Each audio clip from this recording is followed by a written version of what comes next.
ഞാൻ ഒരുങ്ങട്ടെ അങ്ങോട്ട്. നീ എനിക്ക് മാറി, എനിക്ക് ഒരുങ്ങണ്ടേ? എനിക്ക് ഒരു കുറവ് വരാൻ പാടില്ല. അപ്പൊ എനിക്കാ? നീ എങ്ങനെ വാ?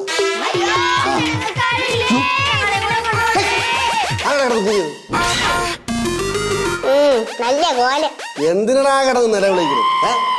എടാ ഇത് വിമാനത്തിലാണ് നമ്മൾ പോണത്. അതും ദുബായിൽ. അതൊരു കാര്യമൊന്നുമല്ല. കാര്യം കണ്ടടി. എടി ഫ്ലവേഴ്സ് എഫ്എമ്മിന്റെ ലോഞ്ചിങ് ആണ്. എവിടെയെന്ന് അറിയാമോ? ദുബായില് മെയ് 7-ന്. ചെറിയ കാര്യമൊന്നും അല്ല. നമ്മളെ രണ്ടുപേരാണ് ചീഫ് ഗസ്റ്റ് ആയിട്ട് വിളിച്ചേക്കുന്നത്.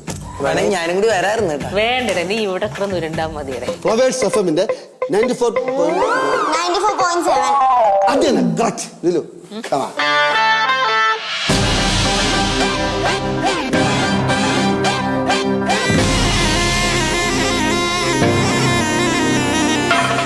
ഫ്ലവേഴ്സ് FM 94.7 കാതുകൾക്കിമ്പമായി മെയ് 7 മുതൽ UAE-യിൽ.